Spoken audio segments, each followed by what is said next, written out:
The Floor Academy podcast is sponsored by Trelama, the trade labor marketplace, where businesses can find skilled trade labor, such as flooring installers, and where flooring installers and other skilled tradespeople can find permanent or project work. You can set up your profile at trelama.com, TRALAMA.com, or download the app from the Apple App Store or Google Play. And remember, Trelama is always free for skilled tradespeople.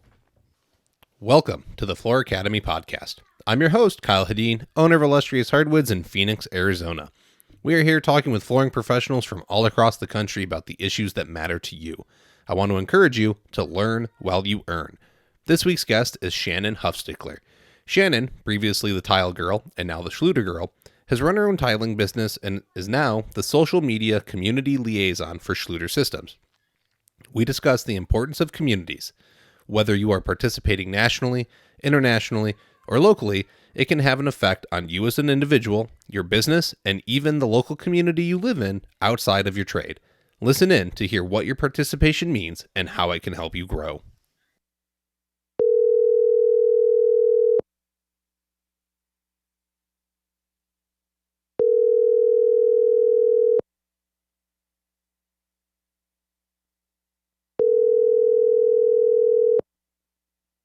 Shannon Huffstickler, are you on the line? I am. Awesome. Welcome to the Floor Academy podcast. Thank you. I'm happy to be here. Yeah, it's 100% my pleasure. This one has been one that obviously you participate heavily in the online community, and I know you exist, and I was like, I should interview her.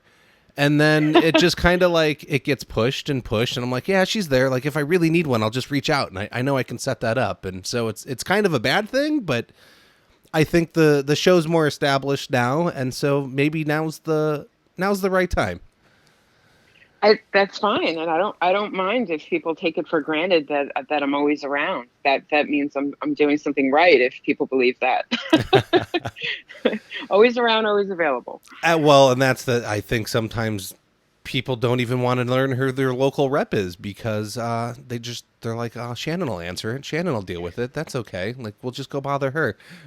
Yeah, I tried to redirect that whenever possible because I couldn't possibly care for everyone the way I would like them to be cared for if I tried to do it myself. I have to hand people off to their local, even if I don't want to, or even if they don't want it to happen. It's in everyone's best interest. Those relationships need to be built, so they're there for a reason.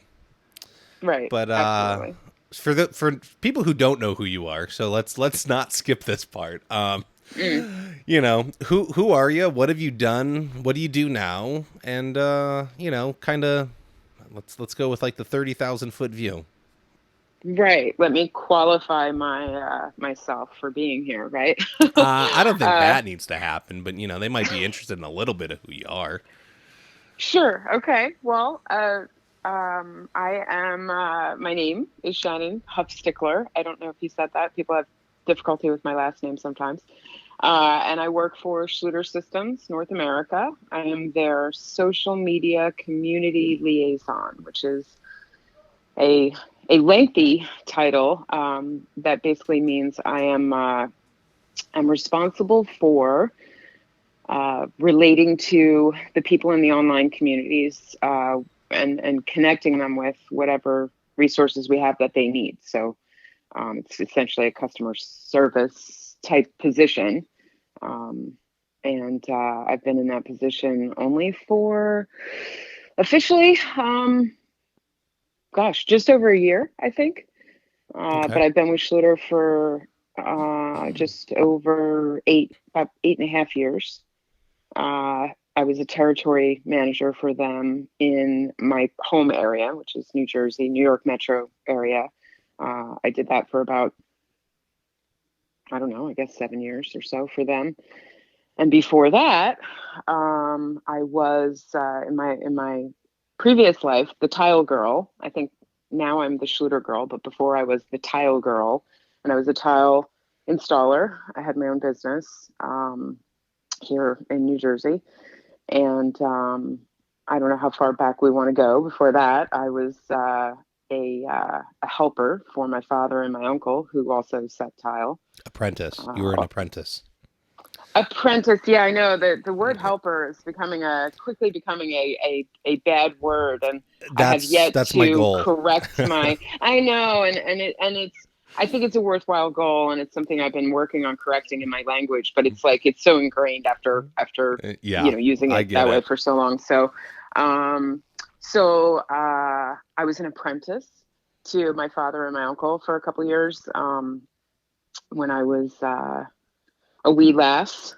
I wasn't really that wee. I was in my late 20s when I came to it.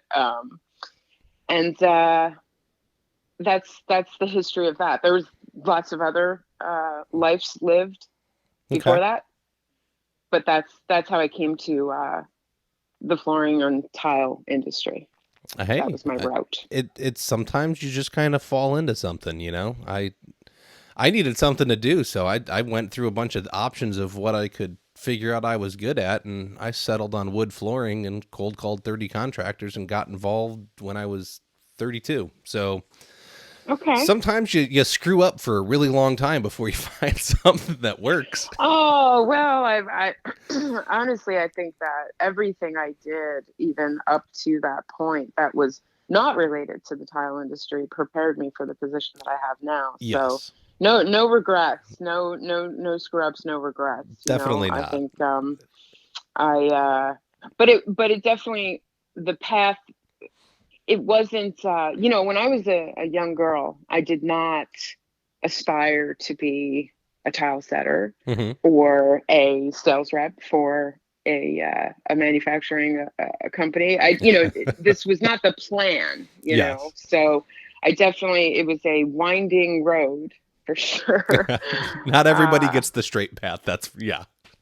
right, right. I wouldn't know what to do with a straight path. Mm-mm. That would probably bore me, but yeah. I gotta learn. I'm the guy that learns the hard way. I gotta screw it up and in like the worst way possible and be like, oh, okay, that's Redirect. got it. Okay, we'll figure it out from here. Oh, I screwed up again. All right. Well, what are we gonna learn this time? Yeah, well, as long as you land on your feet, those kind of errors are just, par for the course. Exactly. All right. Well, I like it. You know, there's a lot of things in there. So we previously we had a conversation We did. and we had a couple, and so I knew this time we had to start recording right away because otherwise we'd go on forever and talk like old friends, and I can't. I'd love to do that again, but then we would still We be want to without a capture podcast. that. Yes. Right, right, right. I wish we had uh, recorded some of our previous conversation. It was a good talk. correct. So you had stated that you're jealous of the online communities a little bit and the information that is being shared, and I think it's good, right? Like you can see that there's a positive influence happening there. So Hmm. let's dig into that a little bit. Like why some jealousy? I don't know. It's not resent, and it's definitely not that you would change anything. I don't think, but there's obviously some things that could have changed in your life had it been available to you, 10, 15 years ago. Yeah, yeah, for sure. And things still every day that, as I'm, poking around and scrolling through all the different groups that I'm a member of, I learn something every day Hmm. still that I could have applied in my previous, occupation for sure. And jealous is, it's a little bit of an ugly word, but there are moments where, um, I'll watch an up and coming tile setter kind of come to a crossroad, whether it's a job, some application that they've never, seen before, and they're not sure what to do, or some, resource that they need to get a hold of to move forward. And I watch how fast they're able to acquire those things. Mm. And I start to feel like, man, God, like they got it so good, like, and I'm excited for them. So, Hmm. jealous in the sense that it's just, I'm so impressed with the massive knowledge that's available, like instantly Yes. via the social media groups. I mean, the internet in general, for sure, but especially the social media groups, because those are your peers, so it's like a shortcut, because you can go to a website and get information and then go out and try it. But to be able to have access to people who, are doing the same thing as you are every day, who maybe have already gone to that website and tried it and found which parts of it, went well, and what fit and what didn't. And, there's a level of trust with your peers that you don't get from like an article online, right? It's like it's been Correct. vetted by someone whose opinion you value. And it's so like this super hyper fast shortcut to the best parts of exactly what you need, and I watch it happen all the time, and it's like, it's so exciting. And, if I had that, I could have, would my path have been different? Who knows, Hmm. but what I know for sure is that it would have spared me a lot of head scratching. Maybe I could have gotten to the places that I got faster. Just a lot of heartache, a lot of stress, a lot of confusion, maybe even some costly, mistakes that wouldn't have been made. So I'm jealous in that sense, because Yeah. they have all these benefits that, they can just get there faster, and more efficiently, or um, it's just a lot of heartache being spared, I think. Oh, I agree, right? Whether it's tools that make the job easier, techniques that are going to make you stand out from other people in your area, how to use products differently and better, properly, whatever it's going to be on that case.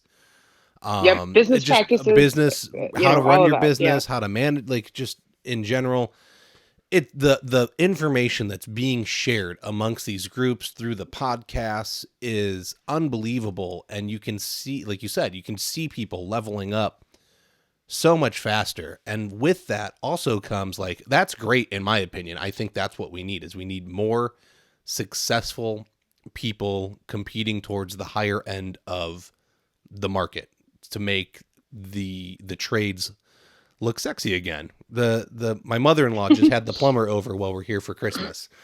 And yes, this is coming out in February and I'm recording at Christmas. Settle down, guys. It's okay. There was roots in her drain. He was here about 30 minutes. He had to run the tool through 6 times. $250. And there's guys in my area removing tile for 90 cents, installing tile and laminate for like $1 a square foot. Hmm. You don't need to, please. Like, you're worth more.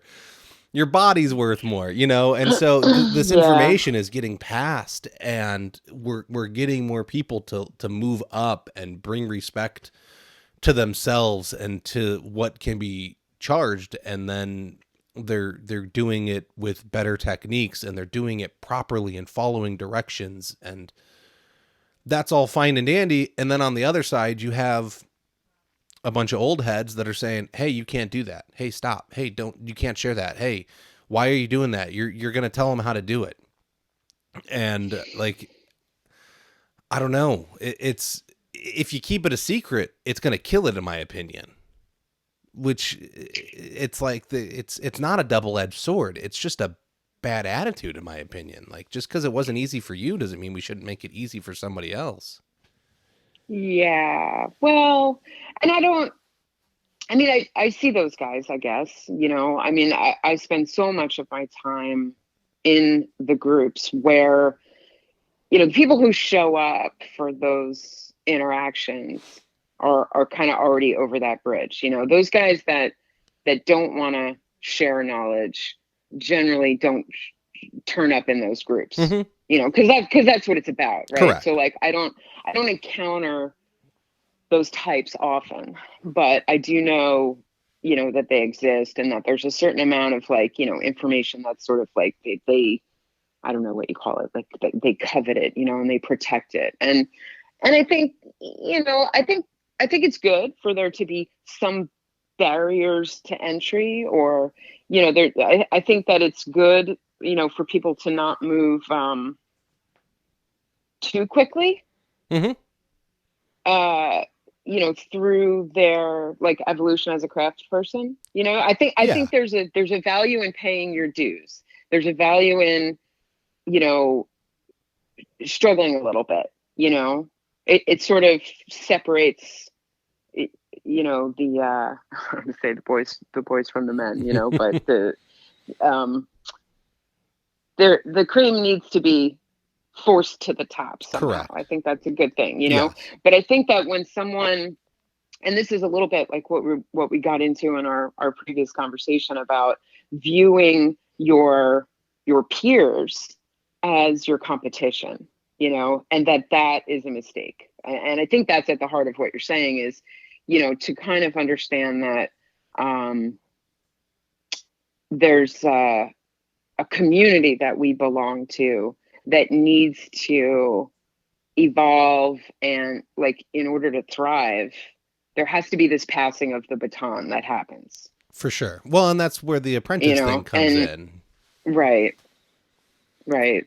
And so I think when you have people that are, being possessive about their knowledge, usually that's, they're it's a fear thing, you know Hmm. they're viewing the young dogs as, they're afraid of being replaced. They're afraid that if they, tell people how they do what they do, that those people are going to do it and then they won't be needed anymore. It's not an unfounded fear altogether, but there has to be this kind of graceful stepping back that a lot of people are, afraid to do. I, It's like, to let the young guys come in and, do their thing. I think there's that, and I think there's a lot of guys and gals that have trained people over the years, and it's that. Look, I had 2 years experience before I went out on my own. I knew how to use the tools before I started. I got my 2 years experience. That's what the state said I needed to get a license. I went out on my own. Have I run into a ton of issues where I have questions all the time and I'm thankful for these groups? Oh, heck yeah.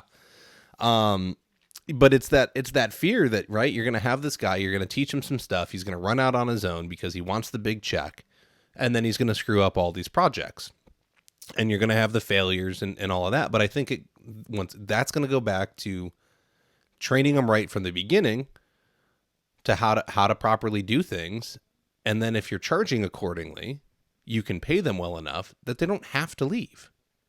So Yeah, the there's a lot. system's been broken for so long that we There's a lot of have. planets that have to align there. Yeah. Correct. Well, yes, and we can get there, but they're scared because they've had so many guys leave that why do I want to train people? I see it all the time. I don't train anybody anymore. I just work by myself. It's easier. They all leave. They all quit. Yeah. Nobody wants to work hard. Yep. Yep. But at the same time, Yeah. like, people are like, oh, we have an installer shortage. We can't find anybody. Well, okay, granted, yes, I've tried to hire young kids and it's hard to find people that want to do what we do. It's hard. I get that. They're out there, but you might have to go through Yeah. 100 of them and suffer 99 losses before you get the win. But that win, if you can change a kid's life and get him in the trades and turn him into a craftsman, like, that's such a big win in my opinion that it's worth the 99 losses. Yeah. Well, and it's the long-term win, and it's not about you always either, I Mm-hmm. listened to one of your previous episodes with Ken, Mm-hmm. and just talking about, train them to leave you, but treat them well enough that they don't, Correct. and That's I it. think that's a great mantra. I was lucky that my father, um, well, he was my father, right? So he was invested in my success from the parental point of view, right? Mm-hmm. But, so he probably had more forgiveness and patience for my mistakes and my missteps than your average employer, you know? Um, and, but I think, one thing that, I'm always grateful for is that he recognized his own limitations and what he was going to be able to pass on to me because of the way he came to the career. It was the second career for him. He came to it late in life, kind of just made a decision that he wanted to be a tile guy, and then went about the business of becoming one. Okay. That was his path. And so when we got to the place where I started to, claim myself as a tile setter, because initially it was just like, I'll do this for a while until I, go get my real job, Mm-hmm. But I think he saw that, I started to have a passion for it, and that maybe I was kind of good at it, but more importantly, that I really liked it, and that I was planning on sticking with it. And what he said to me was, you need to, like, I'm only going to be able to give you my limited experience and knowledge. You're going to, like, to really succeed, you're going to need even more than what I can give you, and started directing me toward, like, other resources, where I could acquire that stuff. That's how I ended up, in the social media world, right? Because Okay. he was like, go to John Bridge, go to Floors Transformed, check out, the Floor Elf, check out, like he showed me all these other places where I would be able to acquire knowledge from people other than just him too. So I kind of came, I don't know if I'm getting off track from what we were trying to say. I want to reel No, myself we're good. back in here, but I think, that desire to see someone succeed because you want them to succeed, not because they're yours and you're trying to keep them, right? Like that building up of someone, not just for your own purposes. Yes. Because I think that's part of what happens, like when guys limit what you teach your apprentices. It's like, don't teach them too much so that they become self-sufficient. Teach them only what you need to teach them so that they can do what you need them to do. It's like, it's a really, like, self-centered approach, as opposed to being more open and thinking, like, in the larger sense, here is a potential, tradesperson who's going to be looking to, provide for themselves and their family with this trade. Let me give them what they need to be able to do that. Like, cause it's the right thing to do. Mm-hmm. And you know what I mean? And then your business relationship with them, whether they remain your apprentice, become your competition, become a partner, whatever, is almost a separate thing, or at least maybe should be. Well, so, I mean, you've got, I want to address, like you said, like people will only teach them what they need to know to, like, keep them there, which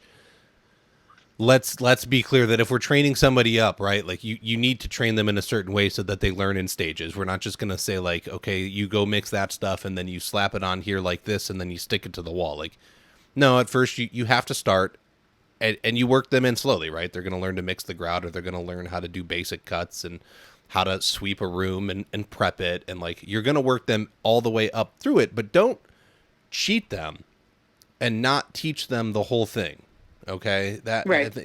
We need to get them there, and then we need to help them succeed. Like you said, like, don't hold them back because you're scared of them leaving.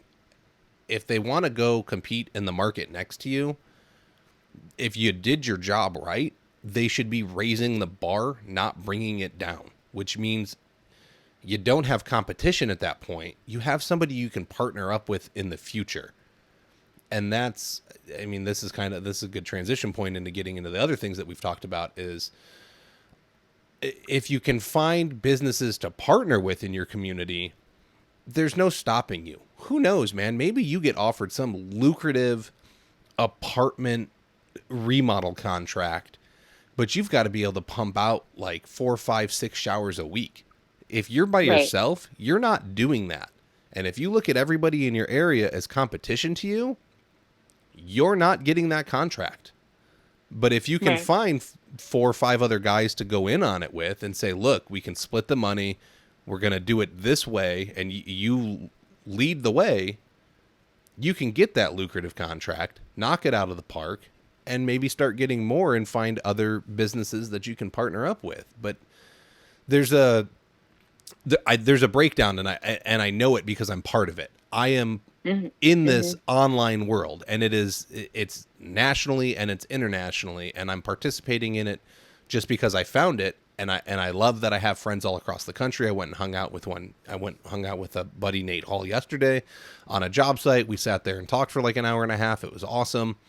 So it's great knowing people all over the place, but I don't know hardly anybody in my local market. So nationally, I'm set. Locally, I'm screwed. And I haven't built those relationships out yet. And it's almost backwards. It's good that I've found the community I have. It's helped me grow my business. It's helped me grow as an installer. But if I were to get offered one of those lucrative contracts, I'd be screwed. And so I think there's the development of the national community still, but a lot of guys need to scale it back and get involved in their local communities. Well, if that's what you're looking for, like, to be able to do that, because there's definitely different business models, right? Like some people aren't set up to handle a job of that scope, and they're okay with it. Right? Like they've found their comfort zone. They want it to be, just them and their apprentice. Correct. And then other people are looking to grow. That's something that I definitely struggled with. It was like, okay, do I want to stay where I'm at? Just me and a helper, because that's pretty comfy. That's a comfortable place to stay as far as like your day to day, right? Like just your one employee. Yes. It's easy to manage. It's easy to manage, right? But if you want to, grow your business to be bigger, to take on bigger jobs, potentially make more money, whatever. There's a lot to it, and some people don't want that. My father is a great example of that. Like I'm the only employee that my father could ever really, be comfortable investing in because of like what you said before, people coming and going, and, you take somebody in, you teach them a few things, and then they go off and they leave you. Or, there's a lot of trial and error, right? Like not everybody can be good at it. So you bring them in, you go through the trouble of trying them on, and it doesn't work out. And it's, anyway, but I think if you're somebody that's looking to grow your business beyond what you're capable of, take the occasional, big job and utilize your local community, then yeah, you need to get plugged in and find out who those people are and start having conversations with them, start getting together for a beer and a burger, once a month with the guys that, are bidding on the same jobs as you. Well, and that's a scary thing for a lot of people, Yeah. But I think the social media, just to kind of lead this where I believe we want to go with it, right? Like as far as we're talking about social media, this my wheelhouse, why I'm here talking to you, is you see some group like, let's say, Tile Geeks, right? Where you've got, X number of members, huge group, people all over the country, all over North America, some from other countries. Awesome to have connection to all of that experience, to be able to ask questions, get quick answers. But like you said, when you bring it back to your local community, it's like, what can you really do with this that's going to help your day-to-day business grow in your local community? How do you raise the bar in your local community so that you don't have, guys bidding on the same job miles apart in their pricing, and how do you have discussions with those people that are open, where it's like, listen, we could raise the bar here so that we're all making what we need to make. You don't need to decrease your profit margin on that job just to get the job. Let's figure out how to convey the value of what we're all trying to bring to these people. Let's all get better at that so that, you can kind of elbow out like the hacks and the guys that, come in with the low pricing that are killing you, Um, so I watch all these little groups popping up online. And part of what we were talking about the other day is one of my favorite things to watch happen is when you see in one of the larger groups, you'll see a couple of people that connect. They're like, oh, you're in, lower Michigan, I'm over here. And the guy's like, oh, I'm right over here. And you got guys that are working right alongside each other that don't even know they're working along. It's like, oh, I'm right down the road from you. Yeah. And then what happens next is this awesome little magical thing where you'll see those guys create their own group. There's like all these little splinter groups. So you have like Ohio tile setter group, kind of splintering off from the larger group, because there's certain regional stuff that gets lost in the soup in a larger group, right? Oh, yeah. I mean, like pricing, is going to be different, maybe from one region to another, depending on what the economic conditions are there and all of that. Access to product is going to be different in different parts of the country, so there are things that are more specific regionally that get lost in the larger conversation. So you see these guys, so you have, like I said, the Philly Tile Area Alliance, the MoCan group, there's a South Dakota group, the Cali Tile Brigade. You have these guys and girls, people that are breaking off into these splinter groups, and then the conversations get different and much more interesting, because then you see people that are shopping from the same distributors, sometimes bidding on the same jobs, dealing with the same climate. There's these very, I don't know what the word is, but they have things in common that the larger groups don't. And then the conversations start to get really good, because then you see cool stuff happening where, like I was telling you the other day, where, somebody's short on, you kind of build a rapport with someone. You like the way they talk. They make funny jokes that you get, you get this kind of personal interaction with them in these groups. So you get, what, he seems like a decent guy. And then when the day comes that guy is like one board short on something, or gets in a jam where, his helper, gets sick and he's shorthanded in the middle of a big job, because you have that personal rapport with that person and you figure he's like a good guy trying to, do good work. I've got the board that he needs and I'm only, 20 minutes away. And you see people start to interact in this super communal way where it's like, I'll help you out, dude, and it doesn't matter that, he could have had, his company could have had that job and he didn't get the job, but you know what, you help each other out. And that's my favorite part of when I see these groups coming up and people, learning to not fear each other and understand, like, we're all in the same boat trying to do the same thing. We all have the same problems, and unless you're some kind of jerk that nobody wants to help, if you participate in the community, you heart or click like, or, give an attaboy to somebody who posts some good work, or, you get these relationships that really start to mean something. I've watched people start businesses together as a result of having met each other in one of these communities. I've had, watched people, share help. Well, I got a couple of guys that I'm having trouble keeping busy right now, and you're shorthanded. Let me, be able to retain my guys. Instead of sending them home, I'll send them to work for you this week. I mean, that's such a beautiful thing when it happens. But you got to show up for it. Well, and that's exactly, you don't even know this is going on. You got to show up for it. Well, and that's exactly what I'm talking about. Like, I'm cheating myself by not building something in my local community. So the apartment complex is one example, but there's a lot of us initially showed up in these online groups because we wanted to learn how to be better installers.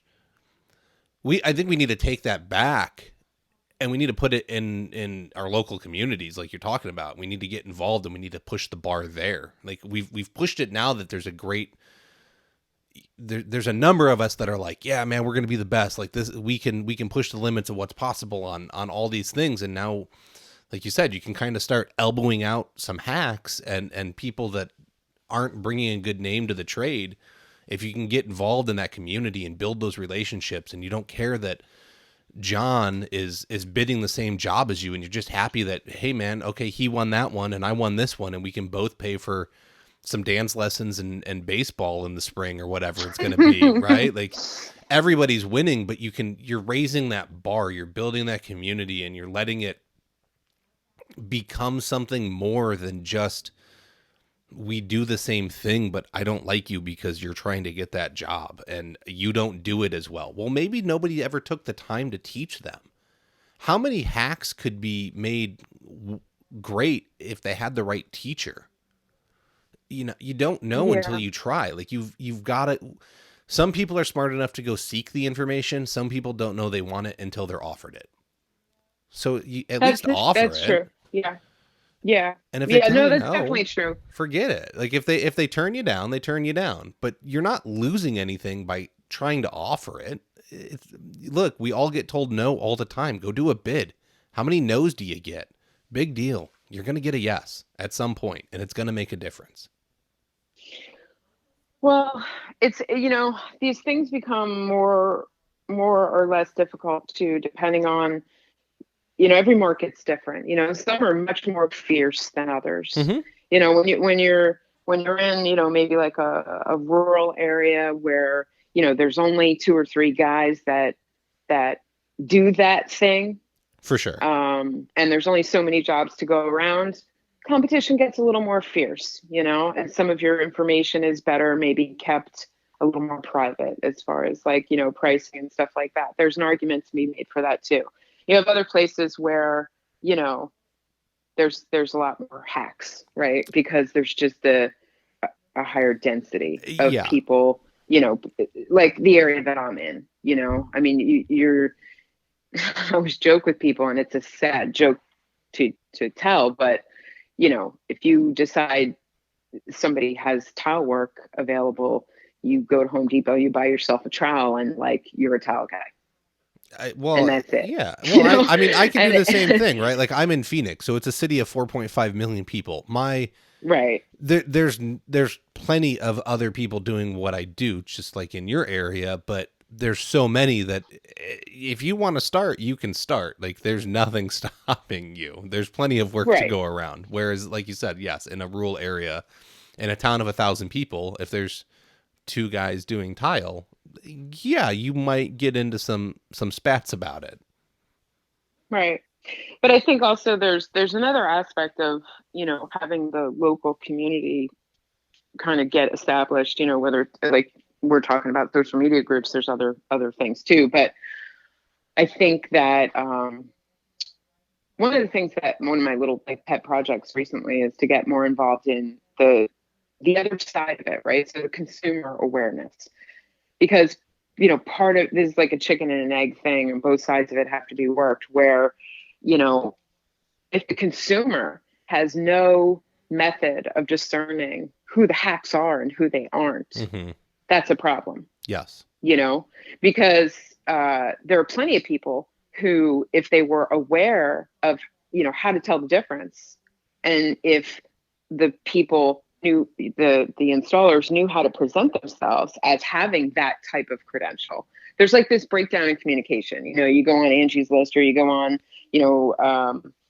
what's the other one? Home Advisor. I don't know. You go on these places as a consumer, and it's like, anybody that Annie's up can be on those things. You have that. It means nothing, know? But I think that there's strength in numbers, and in when you get a bunch of like-minded people talking about what's going on in their community. How are the consumers being reached in our community? What do they know about what we do? And what qualifies as, good or not. You can start having those conversations and then start brainstorming about like, how can we change that? 2 heads are better than 1. 10 heads are 10 times better. But to be able to affect your market as a group is a much more powerful and effective thing that you can do in your community than if you're all just kind of working in a vacuum doing the best you can, um, figuring out, when you show up at whatever it is, your local home show or your local bulletin board or wherever it is that your community, like where do your customers go looking for installers Mm-hmm. in your area? There's lots of different places they could be going. How do you make sure that they find you? Those are things that you can discuss with each other, and to show up in force means something that's way more meaningful. So raising the bar in your community is one of the things that can come out of the conversations that happen in these tiny groups. I don't know if I fully I don't know if I fleshed No, that out fully as clear as it is to me in my head, but well, there's a but lot going on. I want to see that happen. You know what I mean? Like I want to see that happen for people, where the consumers in the community can be affected, as well as the installers being built up by these small little tile groups happening. Yeah, and There's just a lot of potential is what I'm trying to say. I see all kinds of potential, just born out of just, the simple truth that there's strength in numbers. well, But you have to build your numbers to have yes. that strength. I mean, you can look at all the things that are happening on the national level, and if you could do that locally, it's going to strengthen you locally, but it's going to strengthen you nationally as well, because you'd get more people participating there. And you were saying like, hey, how can you help educate consumers to be more aware of standard practices and that we do it differently, and this is why the costs are higher with us, but this is the way it's supposed to be done, and this is, it's a craft, it's not a commodity. There's plenty of things going on that you need to educate them on, and it goes back to giving information away to me, right? Like I'm more than happy to tell my clients how to do a lot of things. Doesn't bother me, because most of them are going to say that's hard, I don't want to deal with it, and they're going to hire me anyways. And the ones that do, they probably weren't ever really my client to begin with, because they had the gumption to attempt it and at least find out about it. Like, and I'd rather they learn from me than calling Bob down the street, who I know is going to lead them the wrong way. So at least now they have good information. And so if you own a shop, maybe everyone always complains about how the box stores do the trainings and they're so bad and they're horrible. If you have a shop, man, why don't you put on your own trainings? Get people in there, or do something for the kids, so you can get mom and dad in there doing something, and you can do something for the kids. My son and my daughter love to go to Home Depot and build their stupid Saturday morning projects that are like cheap, and they put out the paint and they got a couple nails and you use some glue. But you know what? My kids are now going to be adults, and they're going to say, oh, I got to go shop at Home Depot, or I got to take my kids to the Home Depot so that they can do that. Cause I guarantee you they'll still be doing it if they're around. Doing. They're built. They're brainwashing little children to love them, and it's great. Like from a marketing standpoint, it's awesome. But then everyone gets mad and hates on the box stores, but they're not paying attention to the marketing. Why aren't you doing the same thing in your little business? That's exactly what I'm talking about. Exactly. You have to be about your community in order for your community to be about you. If you are just about the dollar signs, people are going to see right through you, that you just want the sale. But if you put out there that you are about the community and trying to grow it and help it, and that money that you're earning is being reinvested into it to make it better, the dividends you will receive will be so much better than trying to run an ad on the radio or in a magazine or going to the home show. There's so many better ways to do it. Absolutely. And I think being good to people, understanding the position that they're in. I mean, we're all on both sides of this, right? Like we're service providers as installers, but we're also consumers of other things, Mm-hmm. And so you can kind of put yourself in either place, I was just thinking as you were talking of this, there's like a local home show up at the community college. And generally, when you go to those home shows, it's like, for some reason, it's always like a ton of window guys and siding guys, Mm-hmm. banks that are showing up trying to, give loans and financing for things. And, it's like this, it's kind of this almost predictable, weird collection of people that always show up for these home shows. And, but there was a guy there, who was a little bit of, like a personality, right? He was like on HGTV on television or whatever. And he was doing a talk on how to choose a good contractor.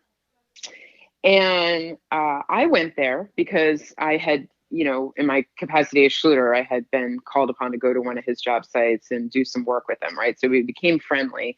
And when I found out he was coming to my local area, I was excited. So that's why I went, because I was like, Okay. oh, I'm going to go see Steve. $1 Million Contractor was his show, his name. Really, really nice guy. So I show up for the show, and he's supposed to do this talk about how to choose a good contract. I was shocked at how many people, it was like every homeowner at that show sat in his talk. Oh, yeah. And I watched, and it was like, they're hungry for this because they understand the disadvantage that they're at. They understand the danger of hiring a hack and the fact that they don't know how to choose a good one, right? So everybody's sitting in there listening to him, and he's going through the list of, kind of how to vet somebody, what kind of questions to ask, what to look for, what to look out for. And these people were just eating up that knowledge. And I thought, as you were talking, I was thinking, gosh, it would be so cool if you had, 3, 4, 5 handful of local, installers, contractors, businesses, whatever, who got together, pooled their money, because I'm sure you gotta, pay to play, right? Oh, sure. To have a slot at the time show. But how cool would it be if they all got together and talked about just those things? This is what to look out for, not selling themselves like you need to hire me, Correct. at least not overtly. Correct. But selling themselves in the sense that they're presenting themselves as an expert. They're presenting themselves as someone who's willing to share their knowledge, to help the customer get what they're looking for. Like, what a beautiful thing that would be, to have a bunch of guys from the local community who are all bidding on the same jobs, doing the same thing, show up as a unified, group invested in helping the consumer Mm-hmm. get good, hire the right person. Like, those are the kind of things that, when you start talking to your buddies and your peers in your community, those are the kind of things that could be possible. Yeah. Automatically, if you're a homeowner sitting in there listening, those guys are going to get work from showing up for that kind of thing. But it also has the additional, result of informing the community how to, tell the difference between the hacks and the good guys, So that dual purpose of not only serving yourself, but serving, your community. That's the long view. That's the investment, right? Like that pays dividends. And I wish more people would see it like that and do it. I mean, well, I see it happening now. Like I said, these splinter groups that are happening, all that stuff is becoming possible. Like we're barely scratching the surface now, I think, of what's possible when people unite. Social media, Facebook specifically, Mm-hmm. creates the possibility for that. And as people kind of get curious and show up to the watering hole, well, what's going on in this group? I'm from that area. Let me join the, Philly Philly area tile alliance, or Yeah. whatever, the little groups are. It's like, well, I'm in Philly and I'm setting tile. What are these guys talking about in here? And you get curious, you become a member, you check it out, you kind of vet everybody who seems like a good guy, who seems knowledgeable, who appears to be respected in this group, and you kind of sidle up. It's like, there's this awkward period of time where everybody has to learn to trust each other and kind of, so I watch those things happen. And then once they get to that comfort level and that threshold is crossed, then they start getting into action, and then I get to witness, like I have a little peephole into all this, because I'm in there every day. And I start to watch how these little communities develop. And then I watch, what are they doing? What are the results of these guys getting together? And it's amazing what's possible. But it takes time. The group has to be established. People have to be drawn to it. Like I said, people have to get to know each other, kind of feel each other out. There's, always people popping up that are there for the wrong reasons that kind of, get elbowed out. It's like, there's this whole evolution of these little mini communities that happens, which is really, really fun and interesting to watch. But yeah, I mean, the possibilities, I think, like I said, we're only scratching the surface of what's possible when we gather, for a purpose, a greater purpose than just serves our individual business. Correct. A lot of possibility there. And I think that's the key, right? The big complaint is, oh, we don't get any respect. Oh, the trade's dying. Oh, this, that, the other thing. What are you doing to bring it back, to make it stronger, to grow it, to give it some really strong roots? Not that, look, tile's not going away, but if you want it to be, wood flooring's not going away. Like, these things exist, right? Like, the LVP is not going to kill everything. No matter what you think, it's not going to happen.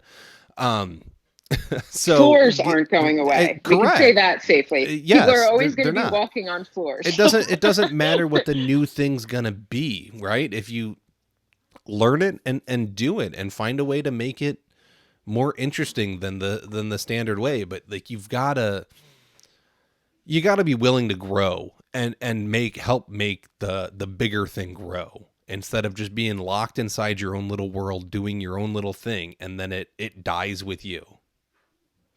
Yeah. No, and that's at the heart of it. What you just said is absolutely at the heart of it, is that, taking that view of, always trying to convince people to understand, you're part of, like, a trade is like a beautiful, honorable, noble thing, right? I think so. Well, and I think so. And I hope that, the people who I think have some nobler purposes maybe than just making a buck, right? Understand that. And those are the people who are more likely to share their knowledge, and to help build up the next generation and things like that, because, they have a love of the trade and the lifestyle and all of that, you know what I mean? And they want to see that survive. And so you kind of understand that, you need to feed that. Floors aren't going to go away, right? Floor coverings might change, trends come and go, whatever. But, you're always going to need somebody to show up and do, and you're going to pay somebody to do the things that you don't know how to do, right? So like homeowners are always going to need you or somebody. But I think just investing in it from a standpoint that goes beyond you and your individual business and your career, that's the stepping outside your, self-centered or selfish motivations and trying to be a part of the greater good. Like, that's the bridge that we're talking about, encouraging people to walk across, to understand that it's not just about you. I have this conversation a lot with people when I talk about, like, the NTCA, like, why should I join the NTCA? It's not about how being a member of the NTCA is going to, certainly there's a value that's going to improve, your business, right? Like, there's tools and rewards to becoming a member that are going to immediately impact your business in your lifetime. But it's also, the contribution to the community, right? Like, it's not just about you. The NTCA becomes more powerful and can lobby in a way that, for all of us, in a way that you can't as an individual. So you got to ante up. You got to throw your weight behind it, and if enough individuals throw their weight behind it, it becomes a pretty great weight, and Yes. real, massive changes can occur. Maybe we can create a barrier to entry into the trade through licensing and things like that, but in order to make that kind of big change that will help everyone happen, everybody has to do their part, and so that's the bridge, right? Like I said, that we're trying to get people to walk across, is to stop thinking that it's only about you and what you need and what you want in your business. That kind of selfish thinking will kill us. Yes. If you try to contribute to the greater good, take one for the team. We all win. For Some sure. people don't want to walk across that bridge, but for the people who do, there's places now for them to gather, all these little pockets on the internet where, if you're of that mindset, what can I do? If you're coming to it and what can I get? There's things you can get. If you're coming to it thinking, what can I do? What can I do to help? What can I do to make things better? There's places now where if you show up with that mindset, there are people there waiting for you who are like, yeah, I got this big thing that I have this big idea that I can't do by myself. You want to help? And it's exciting. I think it's an exciting time for us to all be, meeting each other and connecting. It's just starting, For sure. And I think everybody comes to the groups with that attitude of what can I get?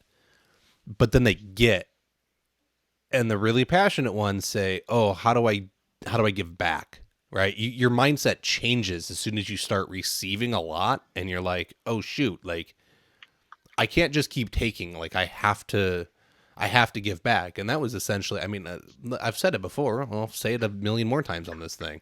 I started this podcast for selfish reasons. Because I wanted the info. I need to know how to run a better business. I need to know how to better connect with people. But if I'm going to do it, I might as well share it. There's no reason not to let other people in on the awesome conversations that are had. It would be silly not to. So as much as it was for selfish reasons, I knew there was an audience for it. And so it's a give and take thing. So, and I went to the groups, and it was like, oh, look, I can find out how to be a better installer. I can learn better techniques. I can learn all this stuff. But the more I participated, I just started realizing that, hey, I got an answer for that question. Like, I'll throw it out there. Hey, I can participate over here. I can do this thing over here. And so, yeah, sadly, I think it's human nature, right? Like you kind of always start off selfishly, and then it grows to something else.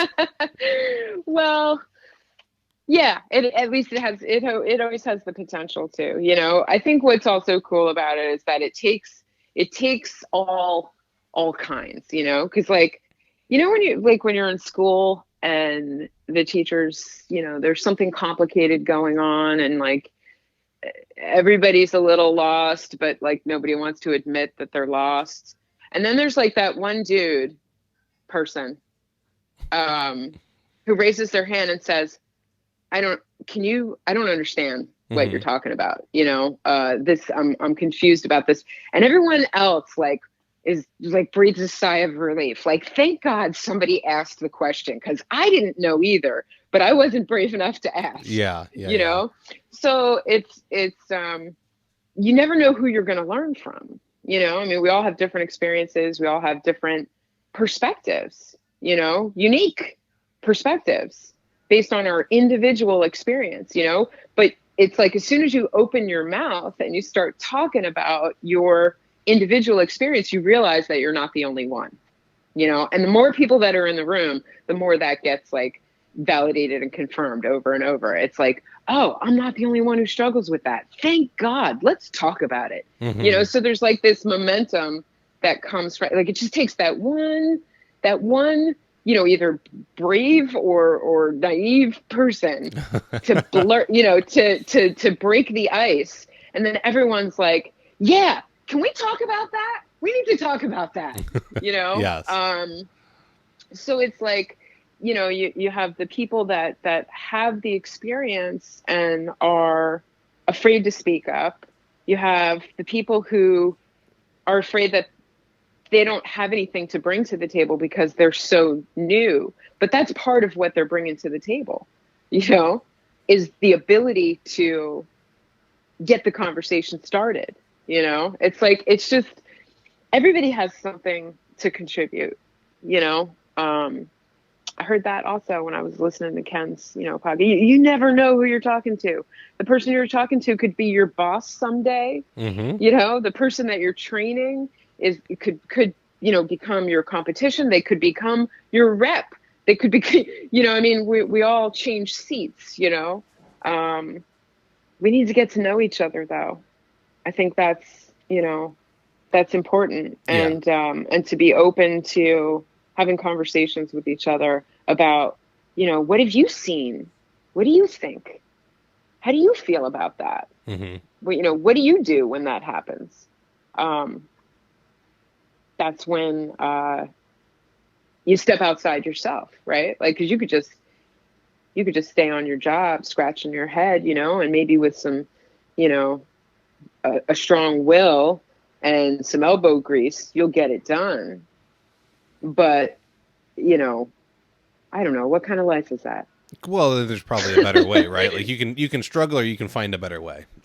There's a guy I listen to, Joe Polish. He always says the people you meet on the way up are going to be there on your way back down.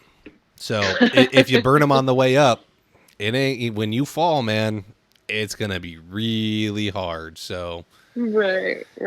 Yeah. relationships are important, and you don't know who you're dealing with or where they're going to be.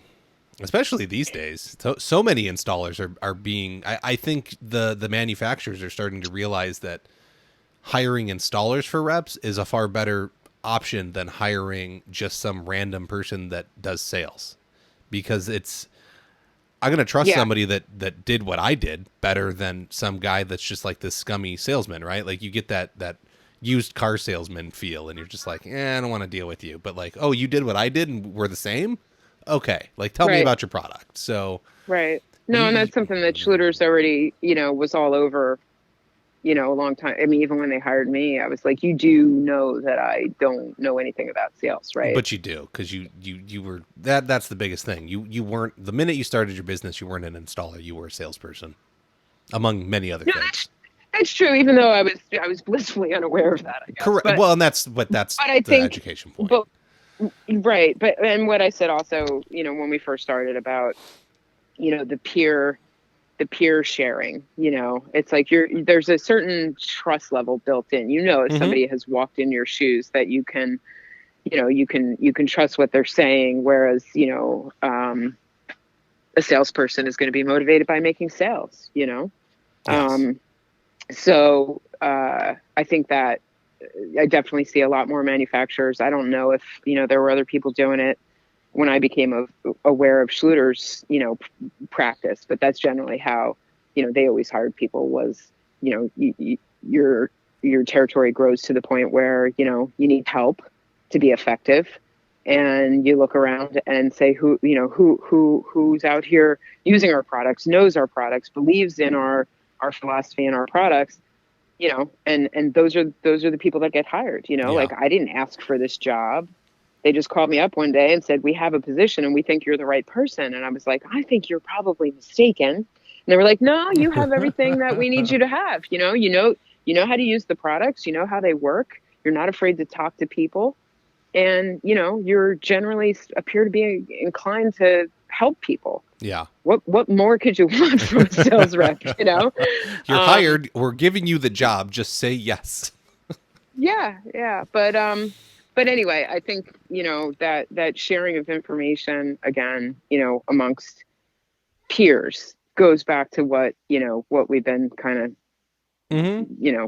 harping on here. I don't harping is negative, but what we're trying to drive home here, I think, in our conversation is just the idea that we all, if you're doing this for a living, stuff.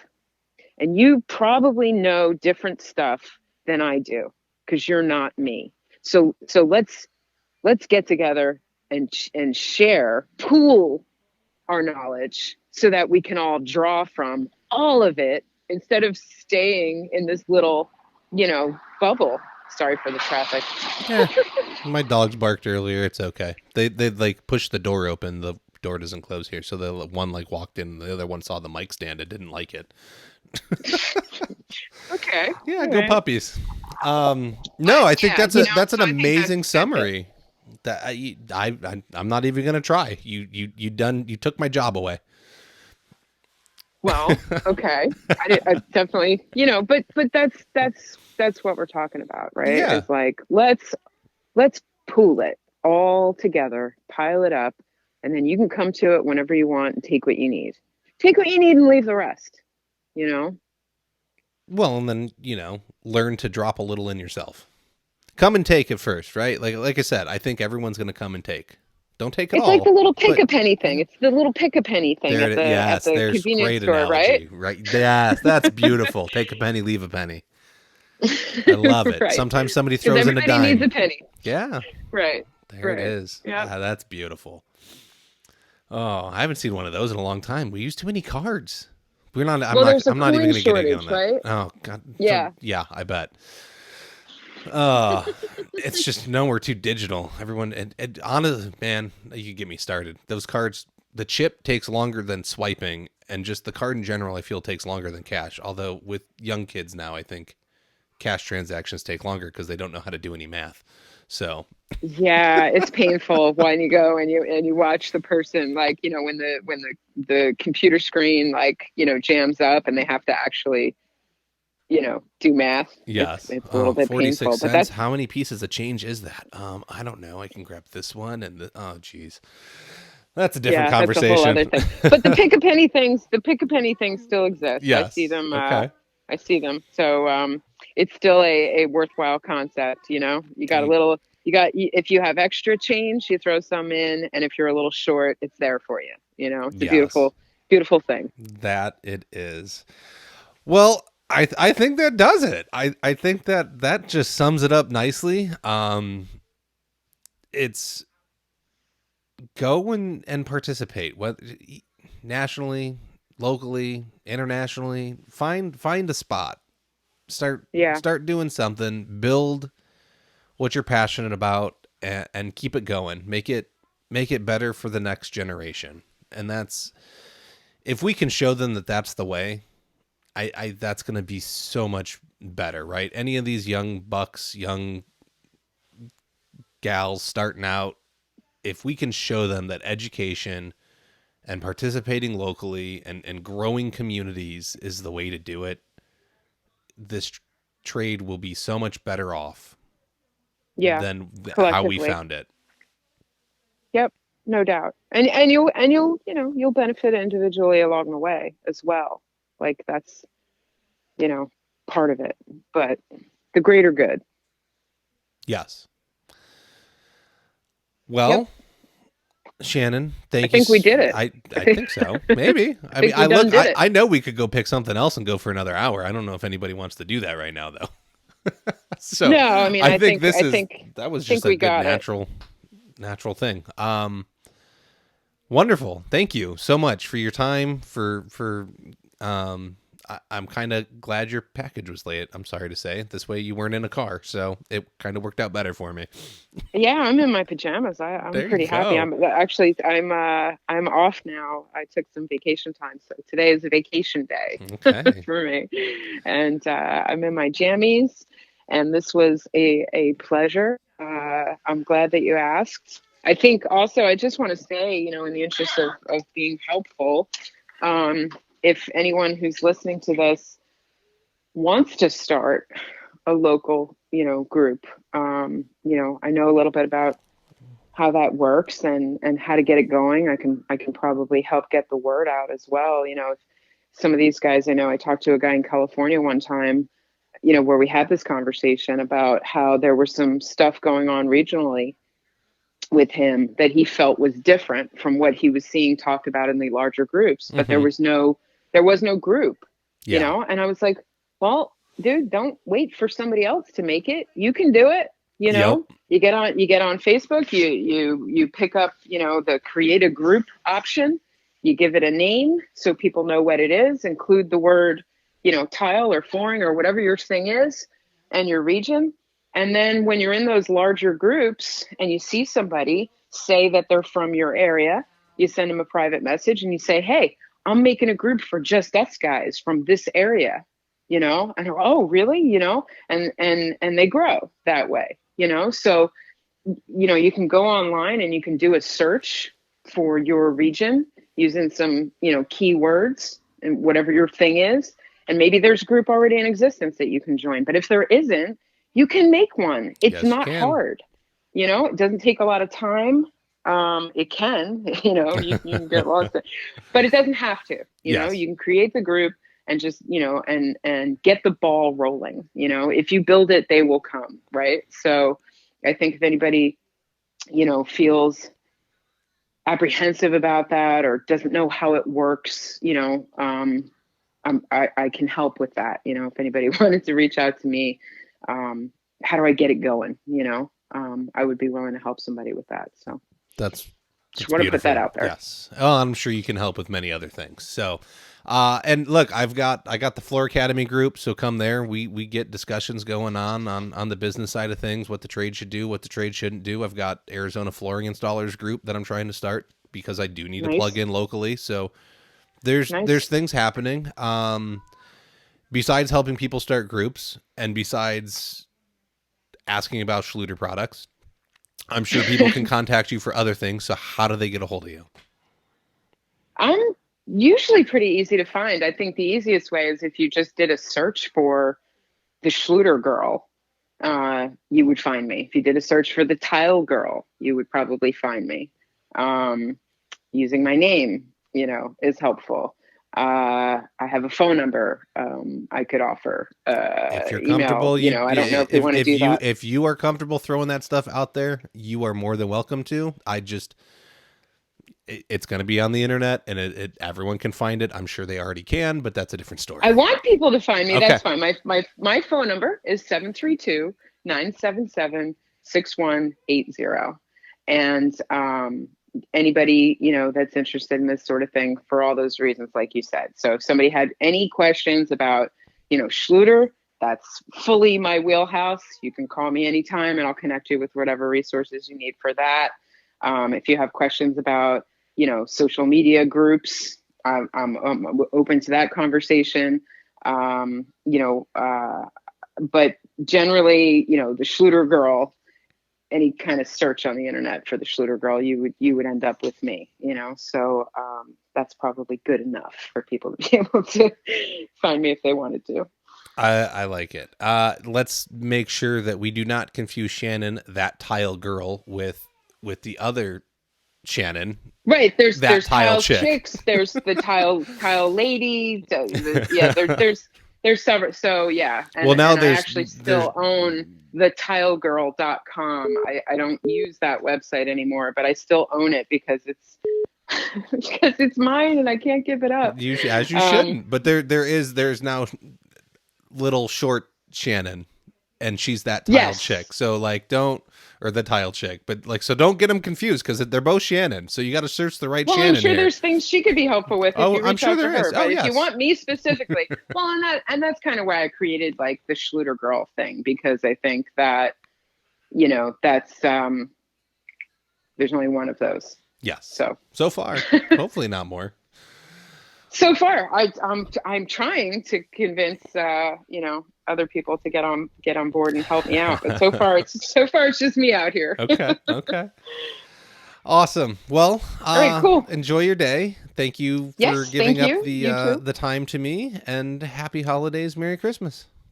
Yes, all of that to you too. I hope we talk again soon. I'm sure we will. Bye. Okay, bye. That's all the time we have for this week. To keep the conversation going, head on over to the Floor Academy Facebook group. Be sure to subscribe so you can hear each and every episode. We can be found on Apple Podcasts, Stitcher, Spotify, iHeartRadio, Google Podcasts, and most major podcast directories. Don't forget to leave a review and let us know what you think about the show. If you would like to be a guest, have questions or feedback, you can email us at flooracademypodcast@gmail.com. You can help support the show by becoming a patron over at www.patreon.com/flooracademy. Remember to learn while you earn.